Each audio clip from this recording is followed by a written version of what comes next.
नमस्कार दोस्तों, आज की इस वीडियो में हम बात करेंगे कॉलम क्या होता है, रो क्या होता है और सेल क्या होती है।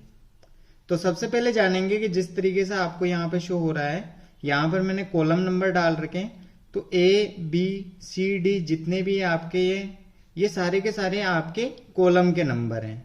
और इस तरफ हम जो वर्टिकल रूप से देख रहे हैं ये हमारे रो नंबर हैं, 1 2 3 4 5। अब यहाँ पर मैंने कुछ चीजें लिख रखी है, यानी कि टोटल हमारी रो कितनी होती है। तो यहाँ पर 10,48,576। साथ ही मैंने कुछ कॉलम नंबर भी डाल रखे हैं। तो ये टोटल जो हमारे कॉलम नंबर होते हैं वो कॉलम नंबर हमारे होते हैं 16,384। और यहाँ डिफॉल्ट सीट, यानी जिस तरीके से यहाँ कुछ सीट्स आपको शो होती है स्टार्टिंग में, जैसे ही आप एक नई एक्सेल ओपन करते हैं तो वहां पर आपको डिफॉल्ट रूप से 300 होती है। लेकिन जो अभी न्यू वर्जन से 2010 के बाद वाले, तो उनके अंदर हम अपने हिसाब से एडजस्ट कर सकते हैं कि अगर हमें नई वर्कबुक ओपन करनी है तो वहां हमें डिफॉल्ट रूप से कितनी सीट मिले। हम मिनिमम 1 रख सकते हैं या फिर 2 3, और हमें अगर ज्यादा जरूरत है तो हम वहां पर ज्यादा भी ऐड कर सकते हैं। तो ये किस तरीके से होगी इसके बारे में हम देखते हैं। यहां पर आपको सेल्स के बारे में, जैसे कि ये एच है, ये कॉलम नंबर एच और इधर 19 नंबर सेल, ये जहां पे भी क्रॉस हो रही है उस जगह को हम सेल बोलेंगे और उस सेल का एड्रेस हमारे को यहाँ सेल एड्रेस में दिखेगा। अब ये हमारे डेटा के अंदर कैसे शो होगा उसको हम देखते हैं। यहां हमारे पास कुछ डेटा है। अब इस डेटा के अंदर यहाँ पर ये हेडर है और सेम जैसे मान लीजिए मैंने एच नंबर जो कॉलम है वो लिया है और इधर से 11 नंबर की जो रो है उसको लिया है। अब ये दोनों जहां पर क्रॉस कर रहे हैं वह ये जगह है। अब इसका H11, तो सबसे पहले हमेशा कॉलम नंबर आता है, तो ये कॉलम नंबर H आ गया। उसके बाद में 11 नंबर की रो है तो ये 11 नंबर की आ गई। हम इसी तरीके से कहीं पे भी क्लिक करेंगे तो उसका, अब यहाँ E5 है तो मैंने यहाँ E पे क्लिक किया और इधर से 5 है, तो इस सेल का एड्रेस E5 होता है। तो इस तरीके से हमने सेल के बारे में देखा। अब हम टोटल जितने भी यहाँ पे देखे थे 10,48,576 रो, तो ये रो टोटल होती कितनी रियल में हम देखते हैं। तो ये हम यहां पर A1 के अंदर हैं अभी। अब जैसे ही मैं कंट्रोल के साथ में पेज डाउन की को प्रेस करता हूं तो यहां पर टोटल 40 नंबर तक हमारे पास में डेटा है। अब हमें टोटल जो देखना है वो ये चीज चेक करनी है, 10,48,576। उसके लिए दोबारा हम क्या करेंगे, यहां पे क्लिक किया और मैं सिंगल एक बार क्लिक करता हूं तो जितना मेरे डेटा होगा उसके एंड तक जाएगा। साथ ही मैं एक बार और क्लिक करता हूं तो आप यहां देखेंगे 10,48,576। ठीक है। अब वापस सेम हम नीचे आ गए। अब वापस उतना ही हमें ऊपर जाना है तो हम कंट्रोल और पेज अप को प्रेस करेंगे तो वापस हम लास्ट 40 नंबर पे आ गए। अब एक बार हम पेज अप को क्लिक करते हैं तो हम 1 नंबर पे आ जाएंगे। इस तरीके से हमने सारे के सारे जो रो हैं टोटल रो नंबर देखें और वहां तक कैसे पहुंचे वो भी हम जान सकते हैं। अब सेम इसी तरीके से हम कॉलम नंबर की बात करते हैं। तो यहां अभी हम कॉलम नंबर ए पर हैं, तो वैसे ही सेम कंट्रोल प्रेस करेंगे, उसके बाद में एंड को प्रेस करते हैं। तो यहाँ ए और बी जो कॉलम नंबर है वहां तक आ गए।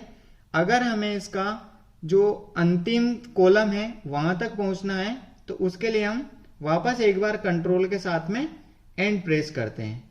तो ये जो अंतिम अपना XFD ये कॉलम नंबर है। अब हम चेक करेंगे, यहां पर हमारे पास में 16,384। अब 16,384 को चेक करने के लिए हम एक एग्जांपल लेते हैं।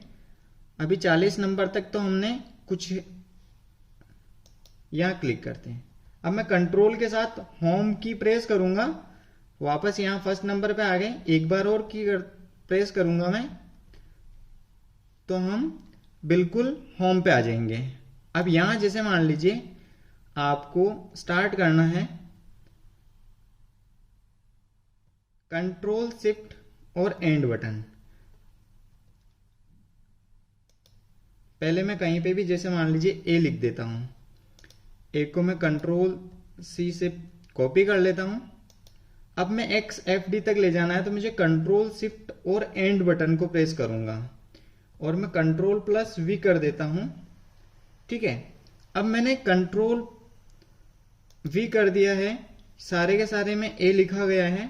अब हम जैसे ही इसको वापस काउंट करते हैं, अभी मैं आपको एग्जांपल के तौर पे दिखाता हूं।